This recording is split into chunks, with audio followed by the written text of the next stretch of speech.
Hello all. നമ്മൾ ഇന്ന് discuss ചെയ്യാൻ പോകുന്ന ടോപ്പിക്സ് കുറച്ച് കമ്പൈൻഡ് ടോപ്പിക്കുകളാണ്. എല്ലാം ന്യൂക്ലിയസായിട്ട് കണക്റ്റഡ് തന്നെയാണ് കേട്ടോ.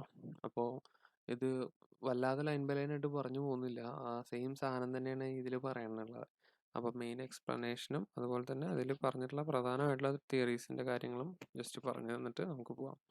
ഓക്കെ, ക്ലോസ് റീഡിംഗ് എന്ന് പറഞ്ഞു കഴിഞ്ഞാൽ ക്ലോസ് റീഡിംഗ് ഓർ എക്സ്പ്ലിക്കേഷൻ, അതായത് ഒരു വർക്കിനെ, ഓക്കെ, ന്യൂക്രിറ്റിക്കുകളുടെ സെയിം സാധനം തന്നെ കേട്ടോ, ഒരു വർക്കിനെ വളരെ ക്ലോസ് ആയിട്ട്, ഓക്കെ, അതായത് അതിൻ്റെ വേർഡ് മീനിങ് സിൻടാക്സ് ഗ്രാമർ അങ്ങനത്തെ വളരെ ക്ലോസ് ആയിട്ട് അനലൈസ് ചെയ്യുന്ന രീതിനെയാണ് ക്ലോസ് റീഡിംഗ് എന്ന് പറയാം. ഓക്കെ, ഐ.എ. റിച്ചാർഡ്സ് തന്നെയാണ് ഈ സാധനം പ്രാക്ടിക്കൽ ക്രിറ്റിസം വഴി പ്രൊമോട്ട് ചെയ്തത്. ഓക്കെ, സോ ക്ലോസ് റീഡിംഗ് എന്ന് പറഞ്ഞാൽ examination and interpretation of a text to discover its meaning and to assess its value of literary work.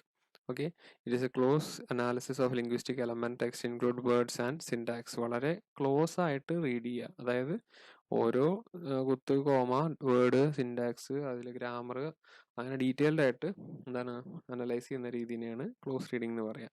Okay, so ഇവര് എന്താണ് കൂടുതലും എന്തായിരുന്നു ടെക്സ്റ്റിനെ അണ്ടർസ്റ്റാൻഡ് ചെയ്യുക.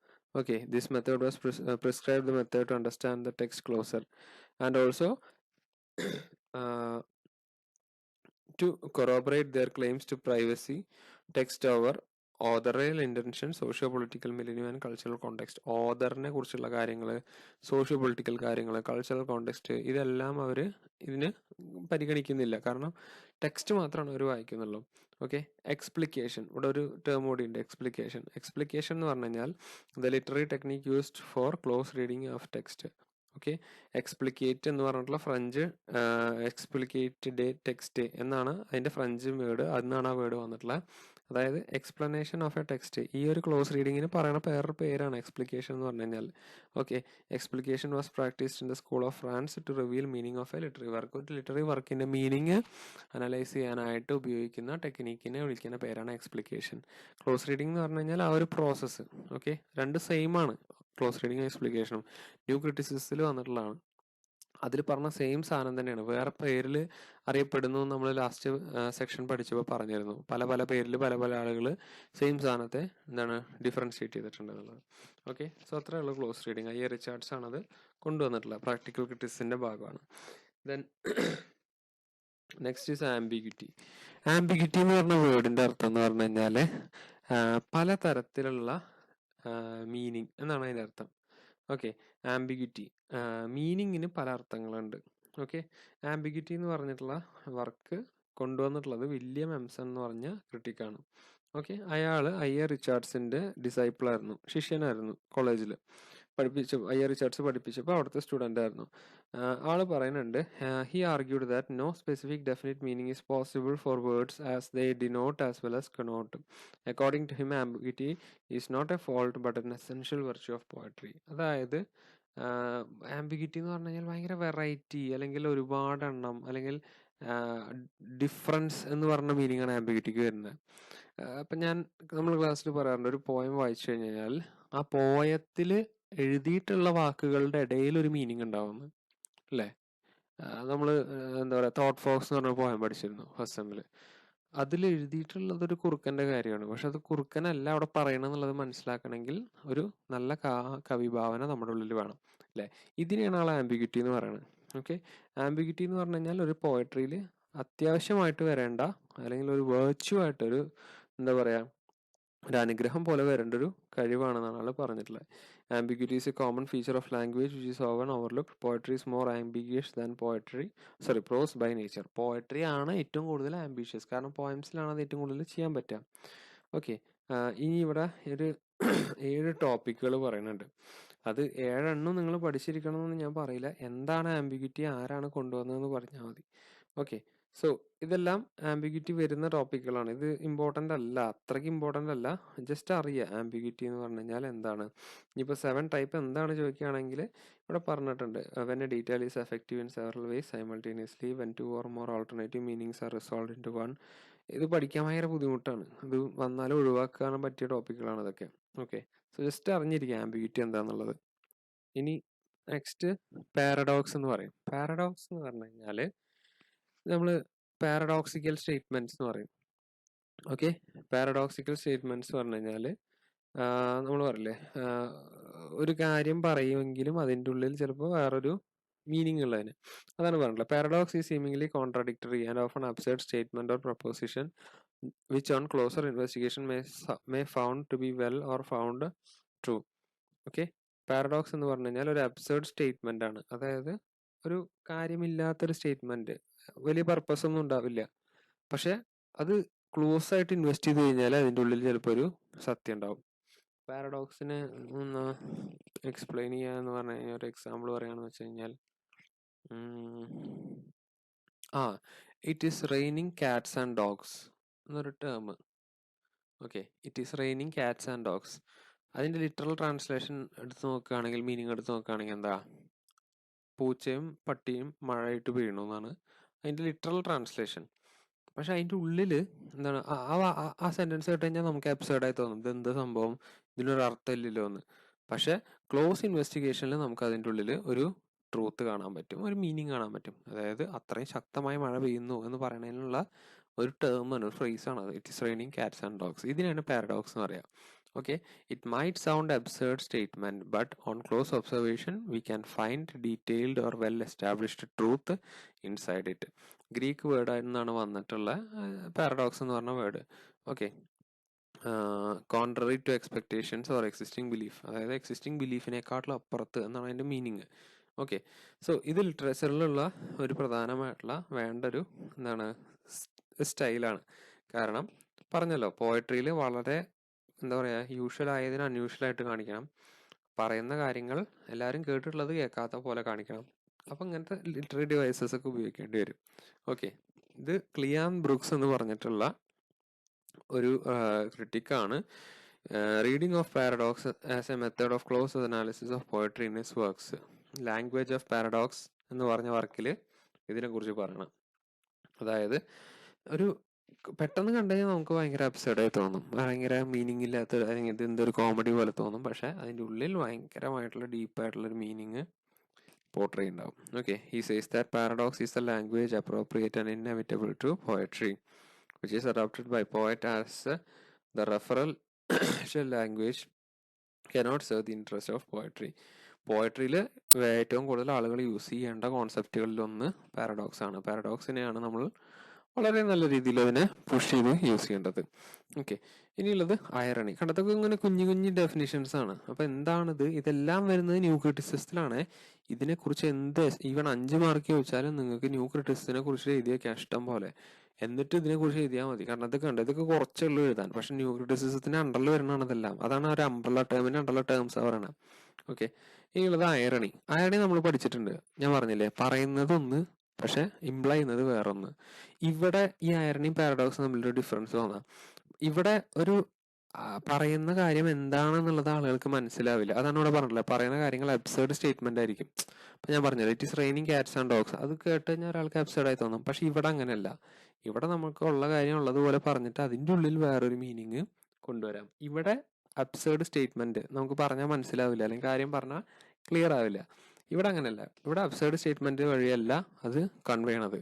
ഇവിടെ എന്താന്ന് വെച്ചാൽ ലിറ്ററൽ ആയിട്ടുള്ള മീനിങ്ങിന്റെ ഉള്ളിൽ അടങ്ങിയിട്ടുള്ള മീനിങ്ങിനാണ് ഐറണി എന്ന് പറയാം.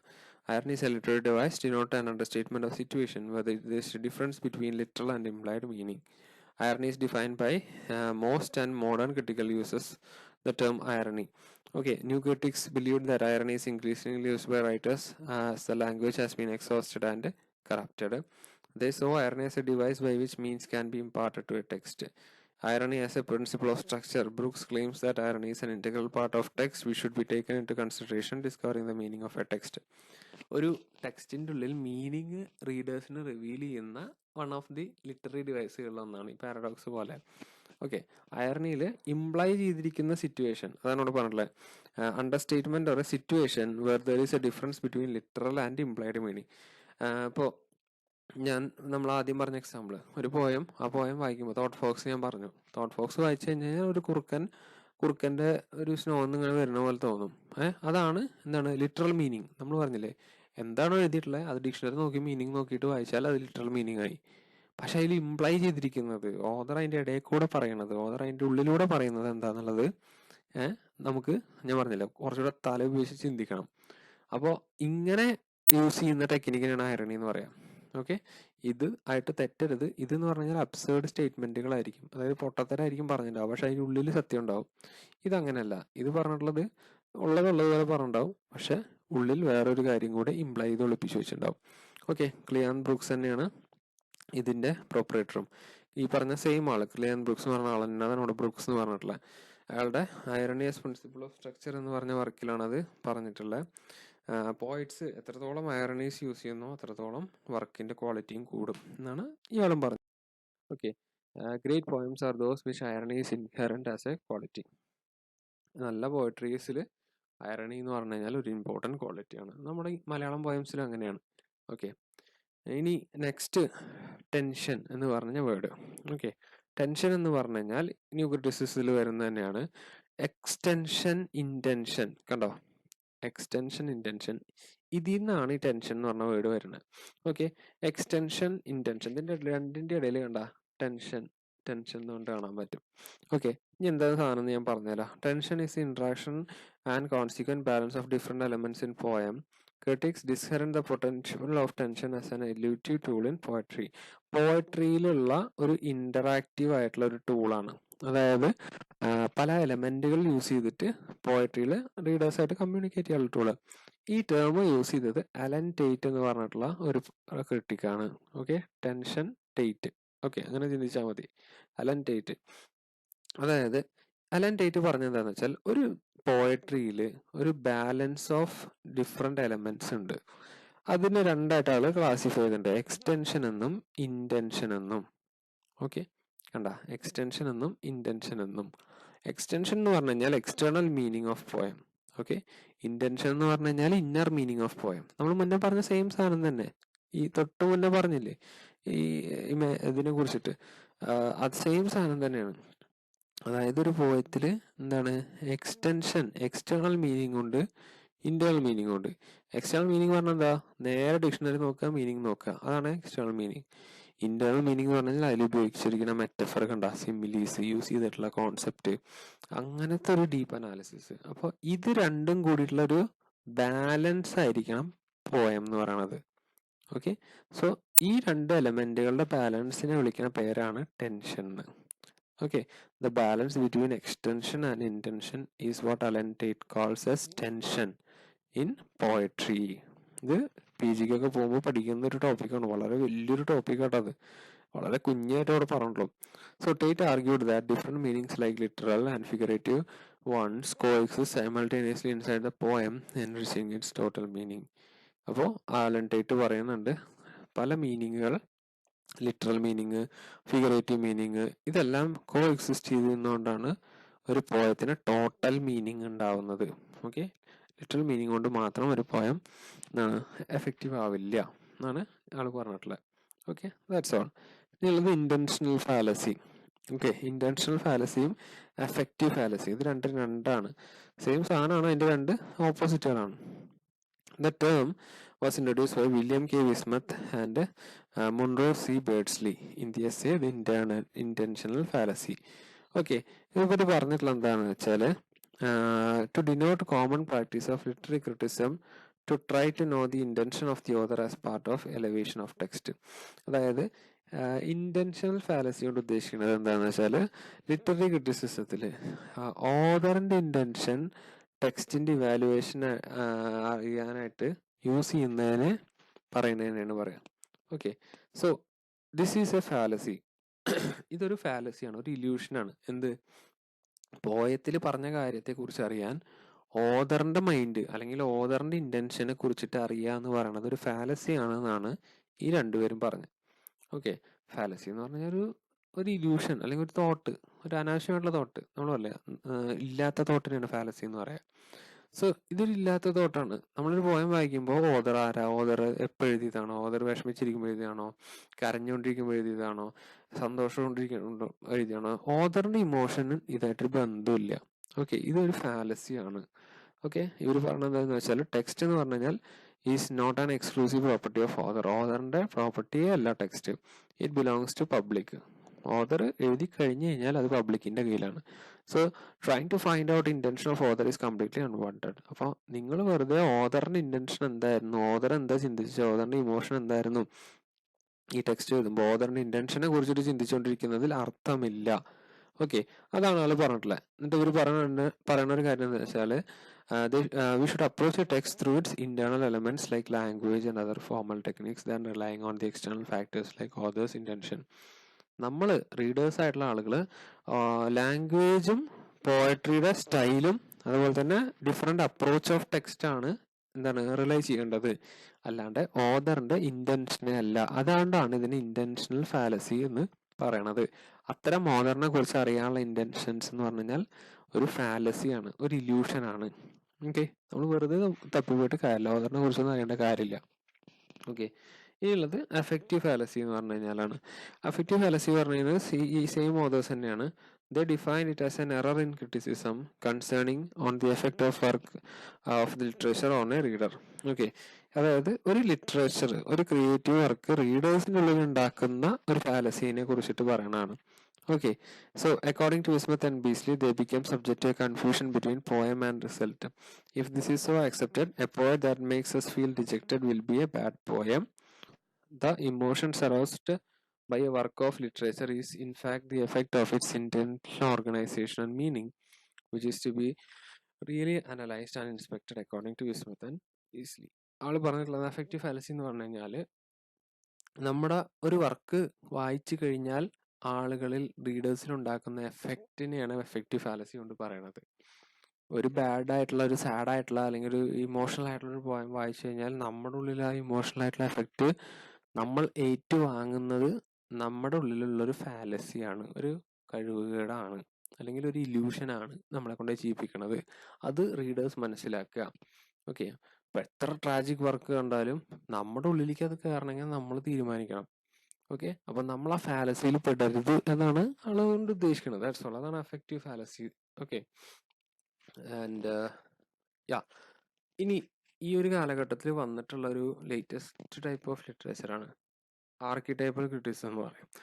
ഇത് വളരെ ടഫായിട്ടുള്ളൊരു ടോപ്പിക്കാണ്. എന്താ സംഭവം എന്ന് വെച്ചാൽ, വളരെ ടഫ് ഇൻ ദ സെൻസ് ഇതിലെ സെൻറ്റൻസ് ഭയങ്കര ടഫാണ്. നിങ്ങൾക്ക് വേണമെങ്കിൽ ഇത്രയും പഠിച്ച സ്ഥിതിക്ക് ആർക്കിടൈപ്പൽ ക്രിറ്റിസിസം ഒഴിവാക്കാം. ഇത്രയും പഠിച്ച സ്ഥിതിക്ക് കേട്ടോ. അല്ലെങ്കിൽ എന്താണ് ആർക്കിടൈപ്പൽ ക്രിറ്റിസിസം എന്ന് കുറച്ചെങ്കിലും അറിഞ്ഞിരിക്കാം. ഞാനത് സിമ്പിളായിട്ട് പറയണുള്ളൂ, അധികം ഡീറ്റെയിൽ ആയിട്ട് ഞാൻ പറയില്ല. ഞാൻ പോലും ഒഴിവാക്കാൻ പറയുന്ന ഒരു ടോപ്പിക്കാണത്. ഭയങ്കര കോംപ്ലിക്കേറ്റഡ് ആണ് ഈ ആർക്കിടൈപ്പൽ ക്രിറ്റിസിസം എന്ന് പറഞ്ഞു കഴിഞ്ഞാൽ. ആർക്കിടൈപ്പൽ ക്രിറ്റിസിസം എന്ന് പറഞ്ഞു കഴിഞ്ഞാൽ ഇതിൻ്റെ പ്രൊപ്പറേറ്റേഴ്സ് ആയിട്ടുള്ള ആളുകൾ ഇവിടെ കാണാൻ പറ്റും. കാൾ യങ്, ഇവരൊക്കെ ഭയങ്കര വലിയ സൈക്കോ അനാലിസ്റ്റുകളാണ്.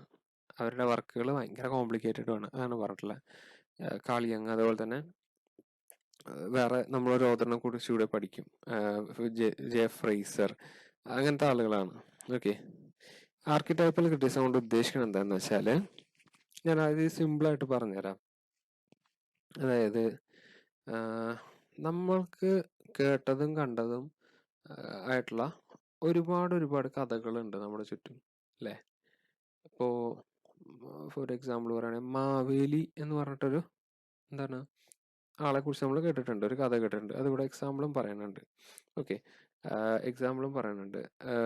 മാവേലി എന്ന് പറഞ്ഞിട്ടുള്ള ഒരാളെ കുറിച്ചിട്ട് നമുക്ക് നമ്മുടെ മൈൻഡിൽ കുറച്ച് ഇമേജസ് ഉണ്ട്, ഫിക്സ്ഡ് ആയിട്ടുള്ള കുറച്ച് പ്രോട്ടോടൈപ്പ് പോലെയുള്ള. അതായത് മാവേലി എന്ന് പറഞ്ഞാൽ എല്ലാവരുടെ മനസ്സിലും കുറച്ചൊരു ഓൾറെഡി സെറ്റ് ആയിട്ടുള്ള കുറച്ച് ഇമേജസ് ഉണ്ട്. കേട്ടിട്ടുള്ള കുറച്ച് കഥകളുണ്ട്, അല്ലേ?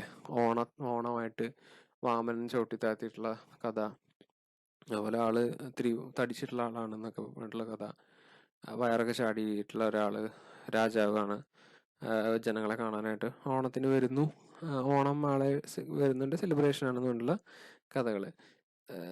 അതുപോലെ നമ്മൾ ആ മാവേലി എന്നുള്ള വാക്ക് വെച്ചിട്ട് നമ്മൾ ചിലപ്പോൾ പലരെയും പല പ്രയോഗങ്ങളും ഉപയോഗിക്കാറുണ്ട്, അല്ലേ? ഇപ്പൊ ക്ലാസ്സിൽ ഒരാൾ മാവേലി ഉണ്ടാകും, അത് വല്ലപ്പോഴും ക്ലാസ്സിൽ വരുന്ന ആള്, അല്ലേ? അതുപോലെ തന്നെ മാവേലി എന്താ ഓണായിട്ട് കാണാത്ത, അങ്ങനെയൊക്കെ ഓരോ പ്രയോഗങ്ങളുണ്ട്. ഓക്കെ, ഇങ്ങനത്തെ ഓൾറെഡി പ്രീ സെറ്റ് ആയിട്ടുള്ള പ്രോട്ടോടൈപ്പുകളെ വിളിക്കുന്ന പേര് തന്നെയാണ് ആർക്കിടൈപ്പൽ എന്ന് പറയാം. ഓക്കെ, അതായത് നമ്മളിങ്ങനെ കേട്ടതും കണ്ടതുമായിട്ടുള്ള പല കാര്യങ്ങളെ ലിറ്ററേച്ചറിൽ റിപ്പീറ്റേറ്റീവ് ആയിട്ട് യൂസ് ചെയ്യും. ഓക്കെ, അത് ലിറ്ററേച്ചറിൽ എങ്ങനെയാണ് പറയുകയെന്ന് വെച്ചാൽ വലിയൊരു എക്സാമ്പിൾ പറഞ്ഞതാട്ടോ. അത് നമ്മുടെ ഇടയിലുള്ളതാണ്, അത് ലിറ്ററേച്ചറിൽ അങ്ങനെ കണ്ടിട്ടില്ല. ഉണ്ട്, ചില നോവൽസിലും ഇതിലൊക്കെ ഉണ്ട്, സിനിമയിലൊക്കെ കാണാം.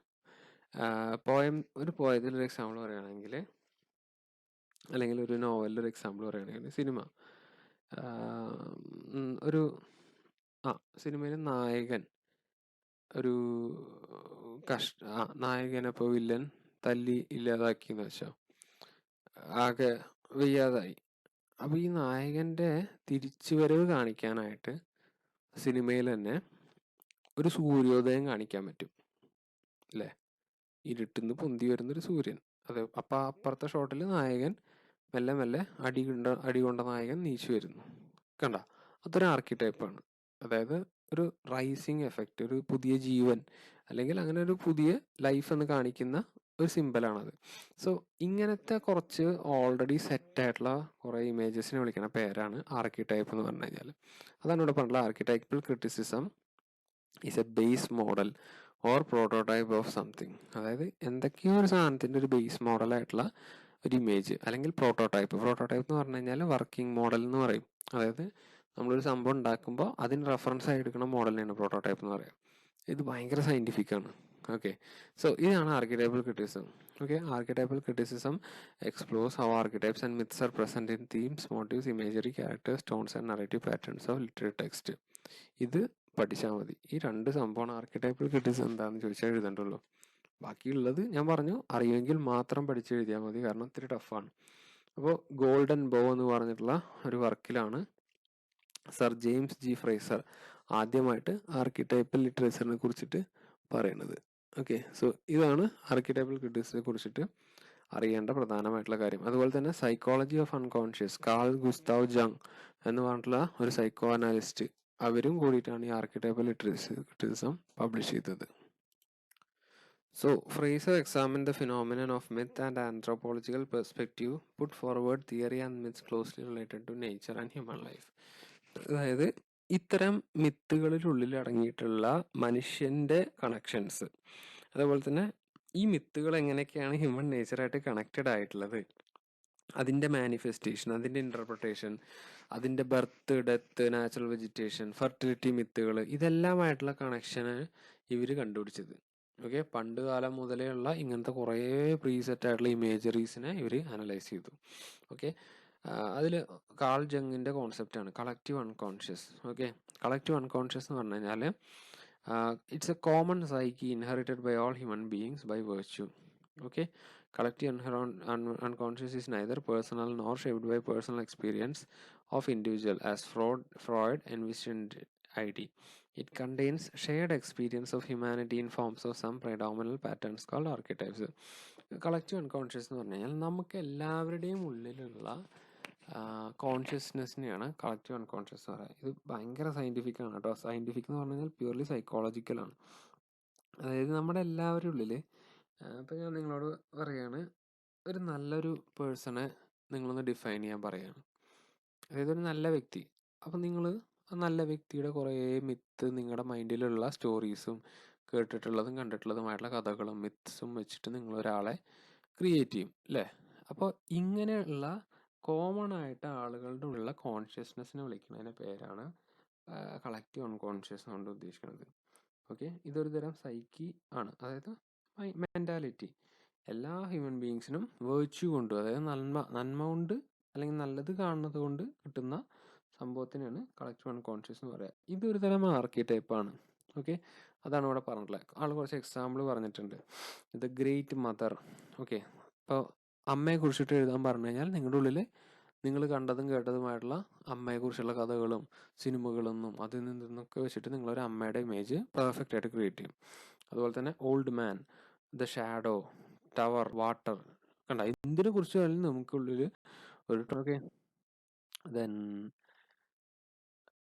ഇത് ഇമ്പോർട്ടൻ്റ് ആയിട്ടുള്ള കാര്യമല്ല, ഇത്തിരി കോംപ്ലിക്കേറ്റഡ് ആണ്. മോഡ് ബോട്ട്കിൻ എന്ന് പറഞ്ഞ ആളാണ് ഇതിനെ പ്രാക്ടിക്കൽ ക്രിറ്റിസിസം എന്ന് പറഞ്ഞ വർക്കിൽ കൊണ്ടുവന്നത്. കോളറിഡ്ജ്, മിൽട്ടൺ, വെർജിൽ അങ്ങനെയുള്ള ആളുകളെ കുറിച്ച് പഠിച്ചിട്ട് അവർ ഇതിലേക്ക് കൊണ്ടുവരികയാണ് ചെയ്തത്. ഓക്കെ, ഇനി വേറൊരു ഇമ്പോർട്ടൻ്റ് ആയിട്ടുള്ള ഒരു എഴുത്തുകാരനാണ്, ആർക്കിടൈപ്പൽ ക്രിറ്റിസിസത്തിൻ്റെ പ്രൊമോട്ടറാണ് നോർത്രോപ്പ് ഫ്രൈ. ഓക്കെ, നോർത്രോപ്പ് ഫ്രൈയുടെ ആർക്കിടൈപ്പൽ ക്രിറ്റിസിസം എന്ന് പറഞ്ഞ വർക്ക് നോർത്രോപ്പ് ഫ്രൈയുടെ വർക്കിൻ്റെ പ്രത്യേകത എന്താണെന്ന് വെച്ചാൽ ഇയാൾ കുറേ ആർക്കിടൈപ്പുകൾ, കുറച്ച് എക്സ്ട്രാ ആർക്കിടൈപ്പുകൾ കൂടെ കണ്ടുപിടിച്ചു. ഓക്കെ, എന്നിട്ട് ഈ സെൻട്രിഫ്യൂഗൽ അല്ലെങ്കിൽ സെൻട്രിപിറ്റൽ മൂവ്മെന്റ് എന്ന് പറഞ്ഞിട്ടുള്ള ഒരു തിയറി ആൾ കൊണ്ടുവന്നു. ഓക്കെ, സെൻട്രിഫ്യൂഗൽ ഒരു സെൻട്രിപിറ്റൽ തിയറി കൊണ്ട് ഉദ്ദേശിക്കുന്നത് എന്താണെന്ന് വെച്ചാൽ A text critic should turn inward to structural features of literature also move out. നമ്മൾ ഒരു എന്താണ് ഒരു ക്രിറ്റിസിസത്തിന് ഇമ്പോർട്ടൻസ് കൊടുക്കുമ്പോൾ, അതായത് ഫോർഗ്രൗണ്ടിങ് ക്രിറ്റിസിസം എന്ന് പറഞ്ഞ സംഭവം അറിയാലോ, അതിൻ്റെ സ്ട്രക്ചറൽ ഫീച്ചേഴ്സ്, അതിന് ഇമ്പോർട്ടൻസ് കൊടുക്കുമ്പോൾ എന്താണ് അല്ലാത്ത കാര്യങ്ങൾ ബാക്ക്ഗ്രൗണ്ടിലേക്ക് പോകും. അതായത് സോഷ്യൽ, പൊളിറ്റിക്കൽ, കൾച്ചറൽ, ഓദറിനെ കുറിച്ചുള്ള കാര്യങ്ങൾ ബാക്കിലേക്ക് പോകും. അതാണ് ആൾ പറഞ്ഞ സ്റ്റേറ്റ്മെന്റ്. ഒന്നുമില്ല, മുന്നേ പറഞ്ഞ സെയിം സാധനം തന്നെ വേറെ തലതിരിച്ച് പറഞ്ഞിരിക്കണമെന്നുള്ളൂ. അതായത് ഒരു ക്രിട്ടിക്ക് ഒരു വർക്ക് അനലൈസ് ചെയ്യുമ്പോൾ ലിറ്റററി ക്രിട്ടിക്കലായിട്ടുള്ള ഇപ്പോൾ സ്ട്രക്ചർ, സിൻടാക്സ്, ഗ്രാമർ, ഇതിനെ ഫോർഗ്രൗണ്ട് ചെയ്യുക പറഞ്ഞാൽ മുന്നിൽ എടുത്തു നിർത്തുക. ഓക്കെ, അങ്ങനെ ചെയ്യുമ്പോൾ സോഷ്യൽ, കൾച്ചറൽ ആയിട്ടുള്ള, ഓദറിനെ റിലേറ്റഡ് ആയിട്ടുള്ള കാര്യങ്ങൾ ബാക്ക്ഗ്രൗണ്ടിലേക്ക് പോകും. ഫോട്ടോ എടുക്കുമ്പോൾ നമ്മൾ പറഞ്ഞില്ല, ഒരാളെ മുന്നിലേക്ക് പിടിച്ച് നിർത്തിയിട്ട് ബാക്കിയുള്ളവർ പുറകെ നിർത്തി കഴിഞ്ഞാൽ ഒരു ഫോർഗ്രൗണ്ടിങ് എന്ന് പറയും. ബാക്ക്ഗ്രൗണ്ടിങ് എന്ന് പറഞ്ഞു കഴിഞ്ഞാൽ അതിന് പുറത്ത് എല്ലാവരും പുറകിൽ പിടിച്ചു നിർത്തിയ ബാക്ക്ഗ്രൗണ്ടിങ് ആയി. അപ്പോൾ അതാണ് ആൾ പറഞ്ഞ പ്രധാനമായിട്ടുള്ള കാര്യം. ഓക്കെ, എന്നിട്ട് ആൾ പറയുന്നുണ്ട് ആർക്കിടൈപ്പൽ ക്രിറ്റിസിസം എന്ന് പറഞ്ഞു കഴിഞ്ഞാൽ is the best tool for scientific or systematic evaluation of literature. As archetype is unifying factor of literature. Power of literature comes from the evocation of archetype that claim a permanent place to human nature. ആൾ പറയുന്നുണ്ട് ആർക്കിടൈപ്പൽ ലിറ്ററേച്ചറിന് വളരെ വളരെ importance ഉള്ള ഒരു ലിറ്ററേച്ചറാണ്. കാരണം scientific ആണ്.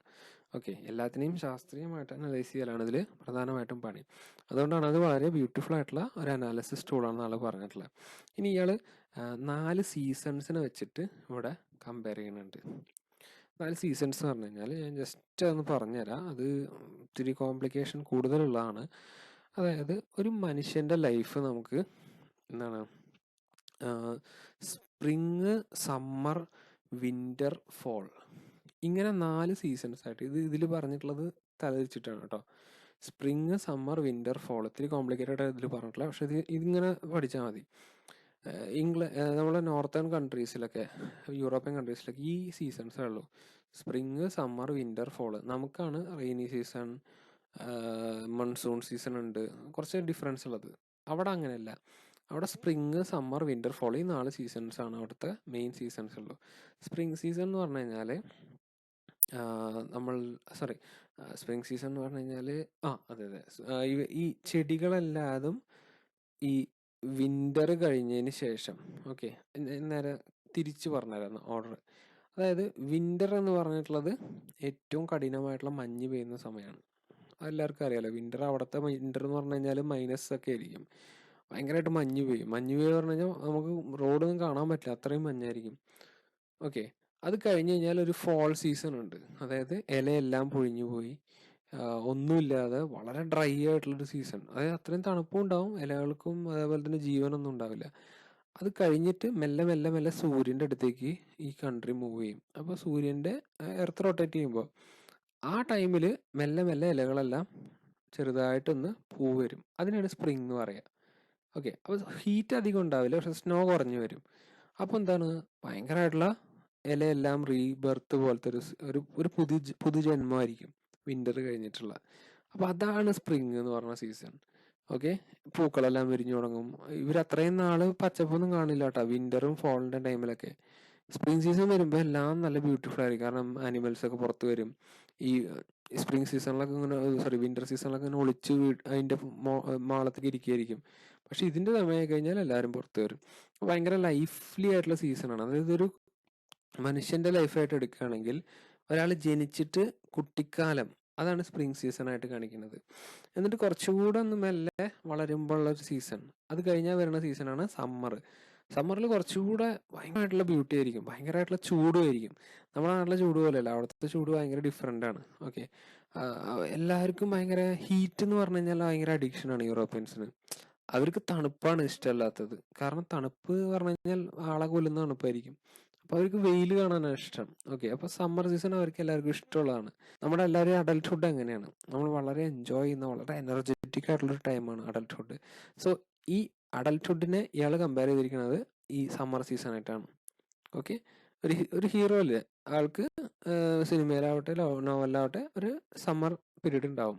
ആ പീരീഡിൽ ഭയങ്കര എനർജറ്റിക് ആയിരിക്കും. നമ്മൾ സമ്മറിൽ ഭയങ്കര ആക്റ്റീവ് ആയിരിക്കും. ചൂടാണെങ്കിലും നമ്മൾ കളിക്കാൻ പോകും, എല്ലാ പരിപാടിക്കും നിൽക്കും. പക്ഷെ മഴ വരട്ടെ അല്ലെങ്കിൽ തണുപ്പ് കാലം വരട്ടെ, നമുക്ക് അതിനൊന്നും നേരം ഉണ്ടാവില്ല.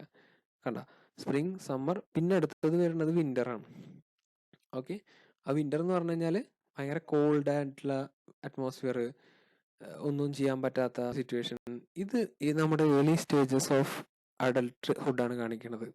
ഓക്കെ, ഫോൾ സീസൺ എന്ന് പറഞ്ഞു കഴിഞ്ഞാൽ നമ്മൾ ഇല പൊഴിഞ്ഞു പോകുന്ന സീസൺ, അതായത് മരിച്ചു പോകുന്ന സീസൺ. നമ്മൾക്ക് തീരെ വയ്യാതെ ഓൾഡ് ഏജ് ഇല്ലേ, ആണ്ട, ഈ 4 സീസൺസ് ആണ് ഈ നോർത്രോപ്പ് ഫ്രൈ എന്ന് പറഞ്ഞിട്ടുള്ള ആള് ആർക്കിടൈപ്പൽ ക്രിറ്റിസിസം പറഞ്ഞിട്ടുള്ളത്. ഓക്കെ, ഇതാണ് സീസണൽ എഫക്റ്റ് ഓഫ് ക്ലാസിഫിക്കേഷൻ. അതാണ് ഈ 4 ഇവിടെ പറഞ്ഞിട്ടുള്ളത്. ഓക്കെ, ഇത്രയാണ് നമുക്ക് ഈ മൊഡ്യൂളിൽ പഠിക്കാനുള്ളൂ.